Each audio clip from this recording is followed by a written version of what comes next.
From Olympic City and the home of Pikes Peak, this is the Automotive ADHD Show. And here we are rocking it on another great edition of the Automotive ADHD Show. It's heard around the world as a podcast and on the radio in Southern Colorado.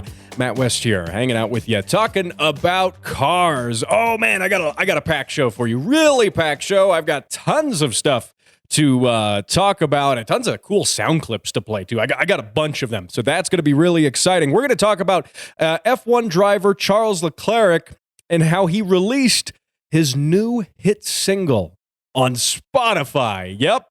Gran Turismo gets a movie, by the way. The video game gets a movie, and everyone is left wondering why. Also, a familiar name returns to Pikes Peak. We're going to talk about that and play your car sounds right here on the show. Now, like I said, exciting and packed show. I'm actually a week behind. I had to catch up on some personal things and some work stuff, so I'm a week behind, but that does mean there's no shortage of things to talk about. So very exciting news as well. Coming up next week, I have Mike Narks, co-founder and host of the Drag and Drive Addiction. Mike is a fantastic dude doing some really cool stuff. He's going to join me to talk about one of the coolest and maybe hardest forms of drag racing. I can't wait to have him on the show. Make sure you subscribe to the podcast everywhere it is, so you don't miss a thing. We're on Spotify, iTunes, iHeart, Amazon, YouTube, and Rumble. Next week is going to be a really fun show. So now before I get on to some of that and some of the great things to talk about on this episode of the show, I gotta touch on this real quick. Check out this headline. Hat tip Jalopnik here. Uber Eats driver gets 1-star review for refusing to deliver meth. Let that sink in for a second. Yeah, so this happened in Sydney, Australia, and apparently a number of drug dealers have taken to using Uber Eats to deliver their drugs. And so what happened is this one driver was called to an Uber Eats order, and they showed up and got a suspicious-looking bag that had zip ties holding it shut and what looked like a tube of toothpaste in it. And they said, well, this is really weird because somebody is paying a good amount of money for me to deliver a single tube of toothpaste. Kind of weird. So instead, they decided to deliver it to the police station. The police took a look at it, said, yep, that's meth.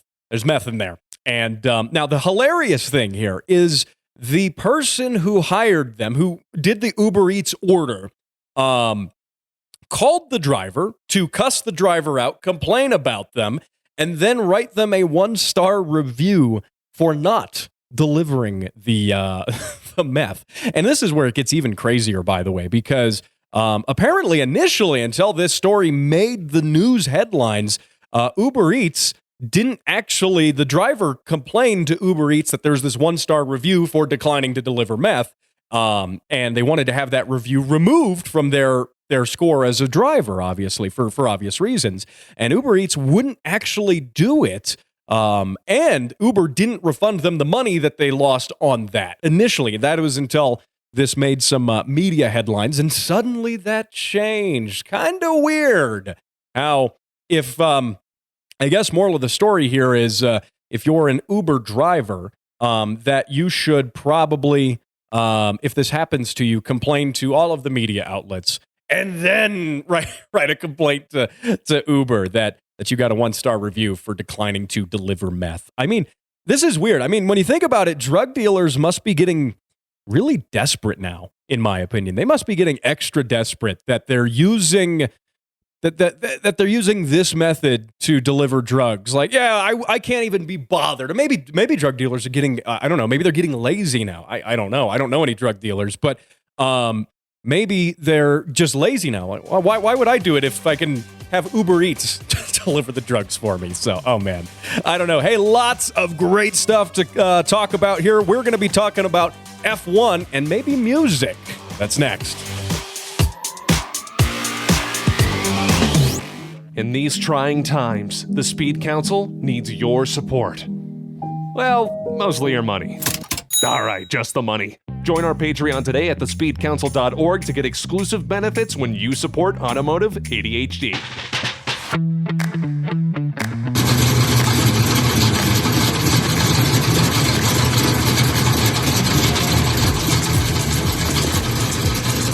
Digging it. I love it. There we go. Those car sounds, courtesy of Evan Osborne. That was not his 3-cylinder diesel tractor. That was his Chevy Monza, by the way. And congratulations to Evan Osborne for sending car sounds in last month and also being selected as the car sound of the month winner. Evan, I did send you the stickers. We already had the stickers actually from before, but in the mail, you should have them. If you don't have them by now, let me know. But in the mail, you should have the keychain and a $25 parts store gift card. How cool is that? Remember, you can send your car sounds into the show for a chance to have them not only featured, but for a chance to win some cool stuff. So that is very cool indeed. Also, remember to support the Speed Council. Big thanks to the latest member of the Speed Council, Jeremy Schaff. Jeremy, thank you for joining the Speed Council. Now, as a member of the Speed Council, Jeremy is getting early access to this show, as well as some other fun stuff, too. So you should check it out, thespeedcouncil.org. That's thespeedcouncil.org. So, quick thing to hit on before we move on to some other things. You may recall last month, my 77 AMC Hornet was stolen, and I wrote a eulogy for it. It was heartfelt. You can check out that episode of the show. I encourage you to check out that episode of the show. And we know this, and I talked about it then, that car theft is a growing problem. And since then, I've had some listeners write into the show and share some of their stories, and one of which was listener Clarence, whose grandmother had her classic Ford Falcon stolen. And it was her only car, by the way, and a very cool car at that. And it was unfortunately stolen and untimely demise to that vehicle as well. But Clarence asked me to throw this out, which I'm willing to do. So I'm willing to help out here and ask if anybody has a car that they would like to sell to Clarence, Clarence's grandmother, maybe, or give if you just have a car lying around that you don't need. Maybe you can just give it too. Maybe let me know on the Facebook page, facebook.com/automotive ADHD, and I will put you guys in touch so that can happen, and we can get Clarence's grandmother another car to drive around in, because car theft, unfortunately, it seems like it affects all of us at some point here. And, and if you've listened to the show before, you know that I've talked about this. I've talked about how Colorado, my home state where I reside right now, is the biggest state for car theft. It is I live in the mecca of car theft, and it's not New Jersey, it's not New York, it's Colorado. Why? And I do go into more detail on that. You can find that on an earlier episode of the show. So anyway, here's something weirdly entertaining that you should check out. This is the dystopian future of self-driving cars. And this comes by way of Aaron Cole from The Drive, hat tip there. And so a policeman was blocking an intersection because there was a fire going on, and there were firefighters that had to run a big thing of fire hose across the intersection. So the policeman was blocking the intersection so cars wouldn't come through and run over the fire hose, which would be a pretty significant problem if that happened. So along comes a self-driving car. This is just weird. It was a self-driving taxi from the company Waymo, which operates these vehicles, as I understand, in California. I have not seen many self-driving cars on the road. I've seen them here and there, not really here in Colorado. Usually when I'm out of state, I do see them in some places, and they're very weird. And they got the big thing on top of them with the LiDAR, and this big cone thing sticking off the top of it. They do stand out. But what's funny is, mildly disturbing while moderately entertaining, is that this taxi, the self-driving car, was proceeding into the intersection entirely ignoring the vast swath of fire trucks and police cars that were all across the intersection, and the fire hose. Presumably, it just thought the fire hose was a speed bump. because it was yellow and about the size of a speed bump. But here's something really funny, though. The way the cop addressed the self-driving cars, hilarious. I have a sound clip here. Listen to this. It senses objects right there in the... I don't think this is a speed bump. I'll go right over it. Yeah, it's going to mess up the rescue. But if I pop a flare, what do you think? I'm curious. Think it'll recognize that? I hope so. Yeah. Leave hella smoke in the front. No, you stay. Got a bit of a pickle. I got an autonomous vehicle, the Waymo. It's inching slowly and closely to the one of the main water lines that the SF Fire just charged. Can't run it over. Is there a way you could contact like a responsible to come out and disable this vehicle? Stay. You stay there. He was talking to it like a dog. Like, sit. Stay. Good. Good, Waymo. Stay there, Waymo. Heel. I don't know. Shake. No. But yeah, I think that was interesting. Is kind of funny the way he addressed it, but he was presented with an issue that clearly he and his department hadn't run into before. Otherwise, there would have probably been a procedure for this because they had to try to figure out how to stop the self-driving car from running over the fire hose. And the best they could do was stand in front of it, presumably knowing that the machine is programmed not to run people over. I don't really trust that, but that worked in this case. The police just stood in front of it and just were like, no, you stay there. Now, the one police officer popped a flare, as he said, and used that as smoke to try to make the self-driving car stay. That didn't work. It was a good idea on the fly. That was not enough to deter the self-driving vehicle. It had to be stopped by a person. Ultimately, what happened in this situation is they did get a hold of, I guess, one of the fleet managers for Waymo, who came there and did some sort of admin password and got into the car and then drove it elsewhere. Did a manual override for it. Like, what is this? Like IT support, like remote support? Yeah, we're just gonna remotely log in and do a. I don't know. It was weird, but they actually did have to come in person to make that work. So I don't know. It's just a very bizarre thing to happen, in my opinion. It's very strange. I mean, self-driving cars are really unusual. They are definitely something that is going to be they're definitely going to be around. We're going to see more of this, and emergency crews need to be trained with how to handle these self-driving cars. But more importantly, the self-driving cars, in order to be, in my opinion, safe on the roads, that Waymo taxi thing should have it should have known to stop. And you say, well, how could it know to stop? It's a self-driving car. How could it know that's a fire hose? It doesn't matter how it could have known. In order to be a safe vehicle on the road, it should know that. It doesn't matter if we have the technology for it to know that. If we don't have the technology for it to know that and for it to obey commands from first responders, then clearly it's not safe enough to be on the road, because an actual driver would have stopped, and an actual driver would have listened to the police officer instead of slowly inching towards the fire hose every time the police officer kind of walked away, and he just had to finally stand there and wait until someone else showed up. But that just means if people say, well, yeah, the technology is not there yet for the self-driving cars to learn to listen and follow instructions, then they're clearly not safe. This might be an unpopular opinion with people who like to look at technology and, you know, like the theory, the thought of this self-driving technology. I get that. It's an unpopular opinion, perhaps, but it's a true opinion. It is factual that if the car can't listen to commands, it's not safe enough to be on the road.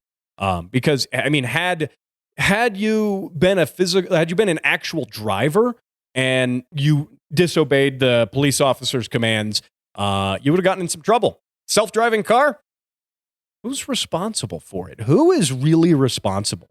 And I think these are things that we have to consider. These are things that we, as self-driving cars happen, we have to accommodate laws, training, and first responders to figure that stuff out. So there you go. Now, hey, coming up, more stuff. We are going to talk about the latest arrival to Pikes Peak, the Pikes Peak Hill Climb. You're gonna want to hear this. I'll tell you about it here in just a minute. Ladies and gentlemen, the Speed Council proudly presents Automotive ADHD, now on video. For better or for worse, subscribe to Automotive ADHD, now playing on YouTube and Rumble.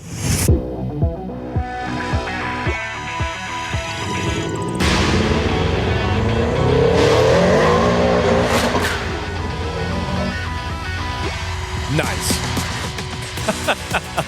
Very nice. Jackson Fryer's Subaru Legacy. You could hear a little bit of blow-off valve in there. You could hear some turbo noises. Good stuff right there. Jackson sent that in from Australia, by the way. The land down under. So, Jackson, thank you for sending that in. And also, thank you for listening to the show all the way in Australia. I think that's fantastic. I'm very happy to know that we have listeners in Australia and listeners who love cars, who that is what they do. That is what they love. That brings me great joy. So, Jackson, thank you for doing that. Jackson, you should also have, I did send a couple of stickers your way. So you should get those hopefully soon. They might take a little bit longer because snail mail, standard mail going international, might take a bit. But hey, when you get them, let me know, and we can spread more automotive degeneracy across the globe, far and wide. So there you go. By the way, just a quick disclaimer. If during the course of this show, I should have mentioned this earlier, if you hear some weird background noise, I am doing the show from the garage studio this week, and the problem is, you might notice if you're watching on video, YouTube and Rumble, that the $800 Stroker Jeep is behind me in today's video. And I don't think the $800 Stroker Jeep has been on camera before. If you're watching on camera, you can see it's got mismatched doors, but it has flames on it. It has flames, and it makes more torque and power than a Jeep has business making. But the problem is that the one of the fuel lines on top of the gas tank, the hose clamp has let go, and it's leaking fuel. And it has been leaking fuel here in the garage a little bit, creating some fumes. So I had to go open up in the break the back door of the garage just so I don't suffocate in here with all the fuel vapors. If I say something that's usually like weirder than normal, if I say something weirder than normal, it makes less sense than usual, less sense than it already does. That's probably why. It's probably the fuel vapors. I'll probably be dead by the end of the show. But you know what? We carry on. That's what we do. So there you go. Now, this piece of exciting news here, a familiar name returns to Pikes Peak. I am a big fan of covering a lot of things going on around Pikes Peak because it's in my own backyard. If I were to look out the non-existent window on the back of this garage, if I went out the back door, boom, Pikes Peak right there. I have a great view of Pikes Peak from my backyard.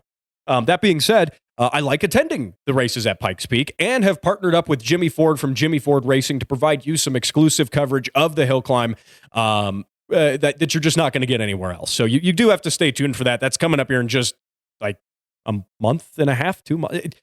End of June. It's going to be here really soon. I will say that. But another familiar name is going to be racing the mountain this year. Really exciting announcement here. And the last name is Block. You might know where this is going if you're a fan of the recently departed, the late and great Ken Block. His daughter is going to be racing Pikes Peak this year. Yeah, Leah Block is her name, and she's going to pilot the Hunapagos.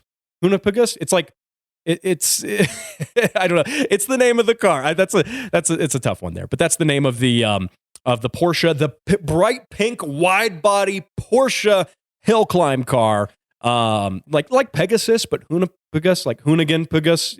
You get it. And that is going to be piloted up the mountain by Leah Block, and that's going to be on June 25th of this year. I will be there at the hill climb. I will be there with Jimmy Ford. I'll be there for the whole practice week. I have media credentials to be there in the practice week before the race and then during the race. And so who knows? I know Leah Block is probably a very busy lady going around. She's 16 years old, by the way, and she's going to be driving that car up the mountain, which is incredible. But in her busy schedule, if I can pull her aside and put a microphone in front of her, I will try to get her on the show. I make no guarantees, but I will try. I will be there, so it's at least worth a shot. But the Porsche, by the way, 1,400 horsepower, all-wheel drive. I saw it at last year's hill climb, and it was really cool seeing it at the hill climb fan fest. But unfortunately, during the practice sessions last year, it experienced some catastrophic engine failure, and unfortunately couldn't be repaired in time to qualify. But hopefully that will change. That will all change. And I'm very much hoping that Leah has a very successful run up the mountain. So that is good on her. She's following in her father's footsteps, stepping into a career of motorsports and racing. She has already accomplished in several realms of motorsports. So the Pikes Peak hill climb, obviously, it's only natural. You got to do the hill climb. I'm just saying, you got to do it. So exciting news there. Congratulations to Leah. And she's definitely following in her father's footsteps. And I'm sure he would definitely be a proud father for sure. And again, it's very tragic that we lost him earlier this year. Now, another topic here I got to get to, and we're just flying through these topics. It is. I told you, a packed show. There's so much stuff to talk about. Gran Turismo, the video game. You might have played it this past year. Last year, was it Gran Turismo 7 came out? I'm not a very big gamer myself. I don't play a lot of video games. I just don't have time for them. But when it came out, I did steal my buddy's PlayStation and his PlayStation 5 and played a little bit of it. And I did make an exact one-for-one copy of the student driver S2000 that's sitting in the driveway right now. That's actually running now, if you can believe that. It's running. Well, it's okay. But anyway, so Gran Turismo, it's a racing video game. It is a classic racing video game. There have been multiple versions of it. And again, the most recent one having come out last year. And there is now going to be a movie. And I got to tread carefully here because Gran Turismo does sponsor the Pikes Peak hill climb I was just talking about. But this movie, okay, so they announced that Gran Turismo, the car game, is getting a movie, and I think it left everybody kind of wondering why. It's a weird premise. The premise of the movie, and they just released the trailer, is and it's backed by Sony Pictures, and it's got some big names in the movie. It definitely does. But the Gran Turismo movie, it's kind of weird. The premise is that a bunch of competitive Gran Turismo players, all the best ones around the world, are selected for their scores in the game, and then they are brought together to a training center where they all get to learn how to drive actual cars, and they're all driving very expensive race-prepped Nissan GTRs, and they basically go through this academy, and then they pick one winner to join a race team. Kind of a weird concept. I find that hard to see that happening actually in person, considering you wouldn't take new drivers. Yes, they've been driving the video game, but you wouldn't take new drivers and put them in, 200 plus mile an hour machines that cost a lot of money. You would put them in something like some Miatas and let them crash those for a little bit, and then they would learn. But I digress. But here, I do want to play a little bit of a sound clip here from the trailer. So stand by here. Check this out. Give this a listen. Tell me what you think about this. Here we go. What is this? It's a contest.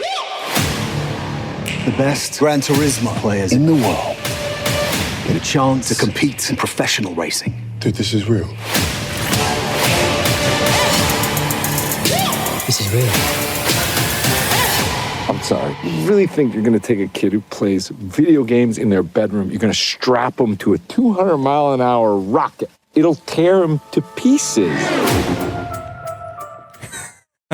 He's right about that. At least the movie is self-aware enough to know that you take a bunch of sweaty gamers and just stick them in race cars. That might be a safety concern. That might be a bad idea. I would not recommend that. I mean, yeah, you can learn to drive, right? You get into racing. You maybe don't start with the fastest cars you can find and just hope that these kids don't crash your six-figure, maybe even seven-figure custom, actual competition cars. You maybe want to make sure that doesn't happen. But here's the weird thing about it, though.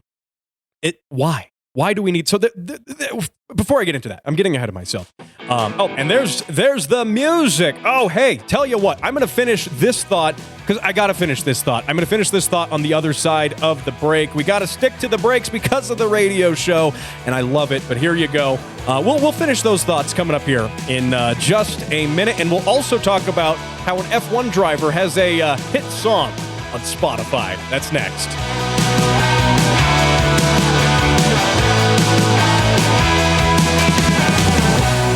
And now for how things work with an engineer. Engines. Speed. And that was How Things Work with an Engineer. More of How Things Work can be found at facebook.com/automotive-ADHD.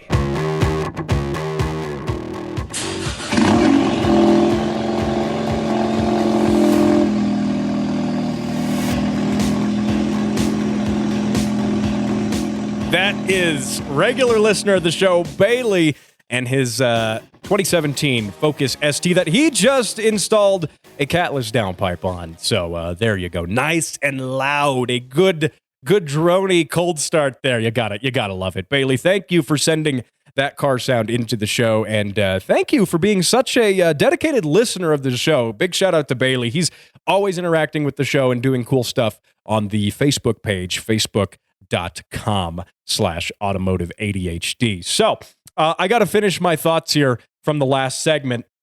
I know the show operates a little differently than a lot of podcasts because it also is on the radio. I do have to pay attention to my break sometimes. I ran that a little bit long, but I have to talk about this because the Gran Turismo movie, I was just talking about that. I was talking about how kind of ridiculous the premise of it is. It doesn't make much sense. To use the words of the current generation, it may even be a little bit of cringe. Maybe not based. There we go.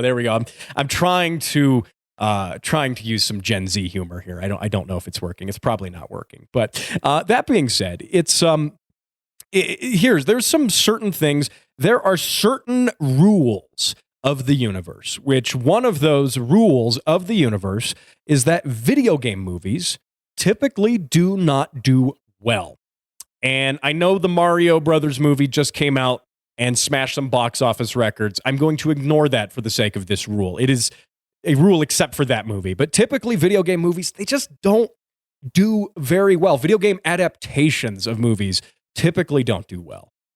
We are seeing there are video game adaptations in the form of the Last of Us TV series.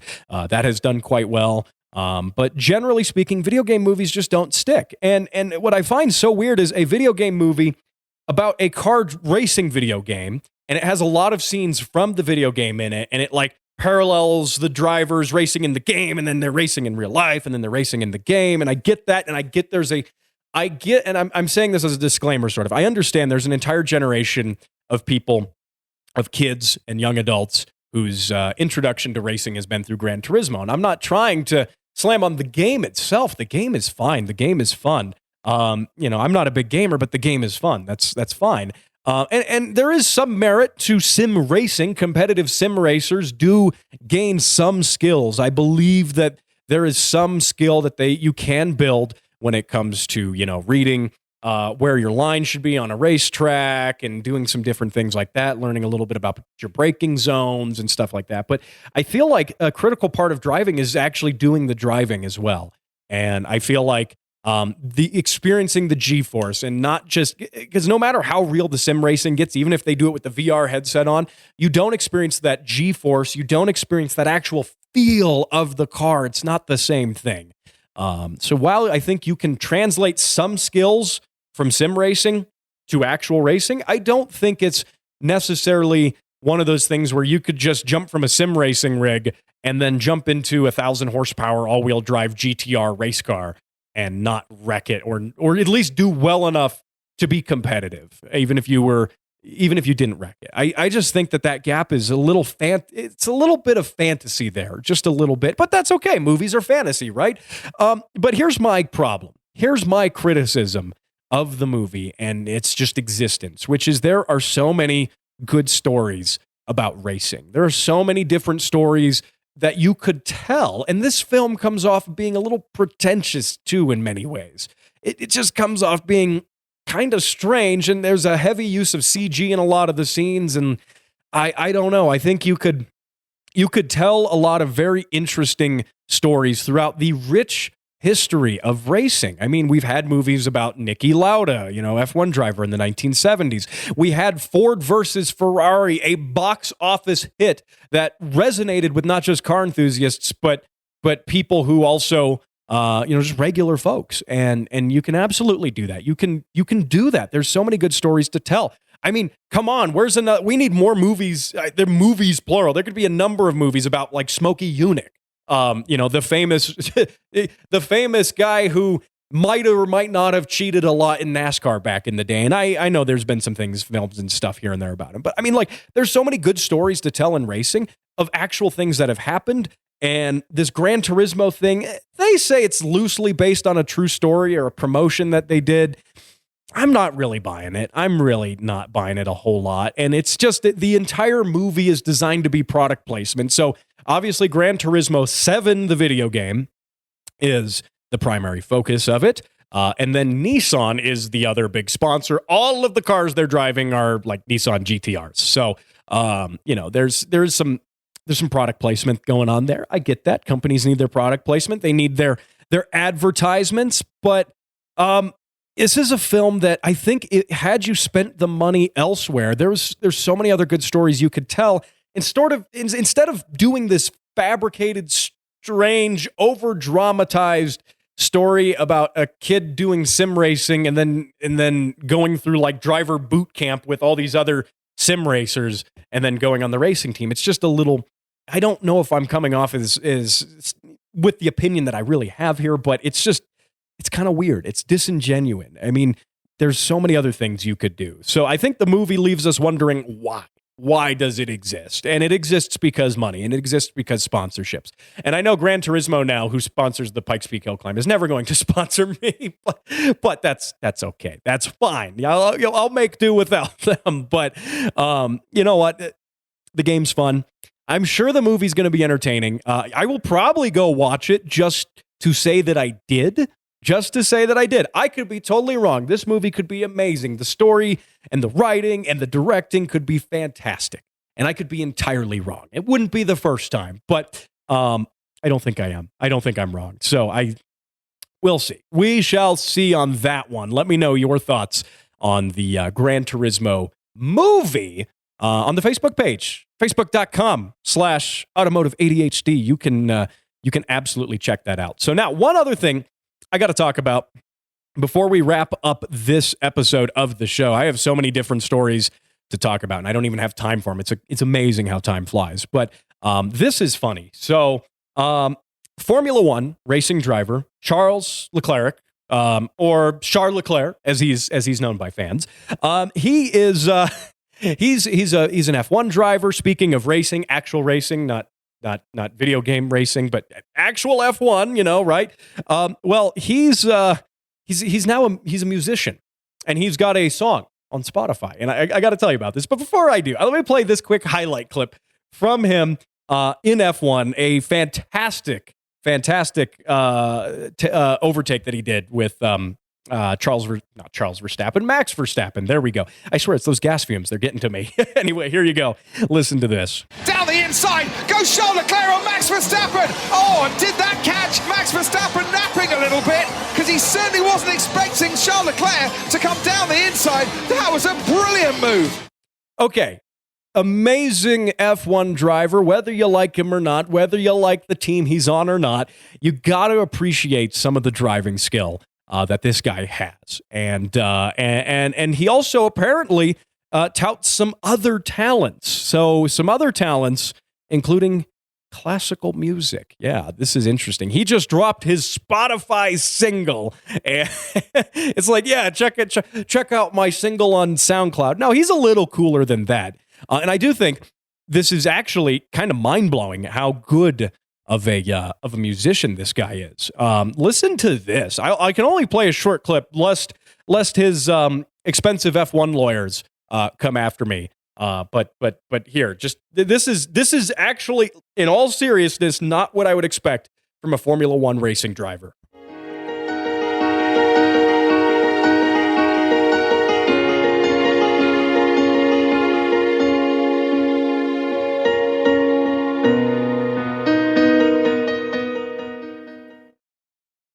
Yep, behind the wheel and behind the piano, that dude has some talent. That is really cool. So it's just kind of fun. I want to kind of give him a little bit of some praise there. I mean, I'm not a big classical music guy. I'm not, but that sounded pretty good to me. And when I heard, F1 driver drops his Spotify single, I was expecting it to be, I don't know, rap, anything, electronic music, whatever.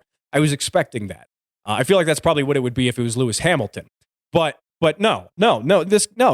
Charles Leclerc, I mean, dude, very nice. Very nice. I think that, it's interesting that F1 drivers seemingly have they seemingly have hobbies outside of F1. Can you imagine that? I mean, most people say, yeah, I want racing as my hobby and I want to do it for a career. No, apparently, I mean, he races, that's his career, and playing beautiful songs on piano is his hobby. So good for him. I mean, that's honestly cool. Very unexpected. Excuse me. Very unexpected. Very cool, nonetheless. So I think, yeah, that's fun. I you know what? We need to have him do that. The next thing we would need would be for him to do that while he's racing. So you have like the piano on the F1 car, and he's playing that while he's overtaking Max Verstappen. Which Max Verstappen does need to be overtaken a few more times. Just a few more times. Someone needs to overtake him some. Because that guy, he's also pretty good. But no, I think this is the next evolution. We could honestly create a sport out of this when you think about it, right? Like we could create a sport. You know how there's Formula E? Well, we could do like Formula E, but Formula, I don't know, M for music or something. And all of the drivers, this is the genesis of this, by the way. This is like, you're hearing this here first. This is going to be the next big thing. This is going to overtake F1. It's going to overtake Formula E. It's not talking about Formula E anyway, but it's going to overtake all of these things. And we could have drivers competing while racing with a variety of different musical instruments. So like you could have a guy in, like maybe the Ferrari guys could be playing like an oboe while they're driving. Then you have another dude playing the keyboard. And you basically have a concert going around a F1 track at 200 miles an hour. I would tune into that. You bet I would tune into that. I would tune into that every day. I mean, boom, mind blown. That is the next big spectator sport. I mean, how do we combine the arts and athletics and racing? Racing's a lot of athletic stuff. It's also engineering. It's all these other things. Like how do we do that? And we could apply this scope to any number of sports, really, too. I mean, how fantastic would it be to watch NFL football and the guys tackling each other are wearing like tubas, the big tubas and stuff, and whacking each other with like trumpets and stuff. I think that would be really entertaining. I think that would revitalize my hope in spectator sports. Personally, just saying. If you agree with me. And I think we should all agree with this. I don't know who wouldn't agree with incorporating this into all forms of sports, but, starting small first, like with F1 and maybe like NASCAR, and you could have some other instruments or something in NASCAR, or you could tie some other things into that. I mean, there's a lot of things you could do to make this work. I think so. I think this is a brilliant idea. We need more of this. So if you have ideas on how to incorporate this into motorsports, I don't know. Let me know. Facebook.com. You know how to get a hold of me. Facebook.com/Automotive ADHD. Really good stuff right there. Now, by the way, one other thing I got to talk about. We're wrapping the show up here, but one other thing is next week, Mike Narks is the host as well as the co-owner of Drag and Drive Addiction. He is going to be joining me next week for a special on the show, a one-on-one, to talk about drag and drive. It is a form of drag racing. You think, Rocky Mountain Race Week, think Hot Rod Power Tour, think of these different things where you basically take your drag car and you drive it track to track to track. You can't trailer it to these tracks. It's really, really seriously cool. And we're going to hear from him firsthand about it next week. So you got to stick around. You got to subscribe to the show. Everywhere the show is downloaded, where fine shows, and this one, Spotify, YouTube, Rumble, Amazon. Remember to give it a rating on Spotify as well. 6 stars. Blow it up. Now, I will see you same time, same place, right here next week.